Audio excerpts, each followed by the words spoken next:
মৃত্যুর পরে রুহের অবস্থান। আসসালামু আলাইকুম ওয়া রাহমাতুল্লাহ।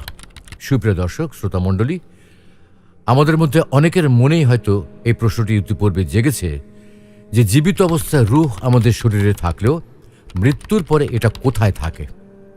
এর উত্তরে ইমাম ইবনুল কাইয়্যিম আল জাওজিয়া রাহিমাহুল্লাহ স্বরচিত গ্রন্থ আর রুহের উল্লেখ করেছেন।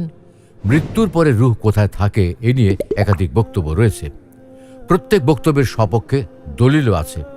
কেউ বলেছেন মৃত্যুর পর রুহ জান্নাতে থাকে, কেউ বলেছেন জান্নাতের দরজায় থাকে, কেউ বলেছেন কবরে থাকে, আবার কেউ বলেছেন আল্লাহর কাছে, আবার কেউ বলেছেন মুমিনের রুহ হযরত আদম আলাইহিস সালামের ডান হাতে এবং কাফেরের রুহ তার বাম হাতে থাকে।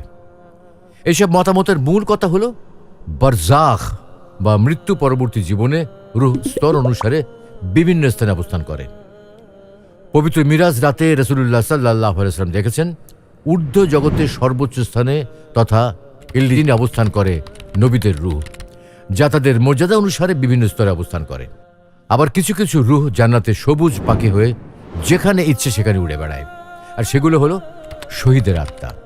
আর কোনো কোনো রুহ জান্নাতের দরজা অবস্থান করে। আল্লাহ তাআলা আমাদের প্রত্যেকের মৃত্যুর পর জান্নাতের উচ্চ মাকাম দান করুন, আমিন।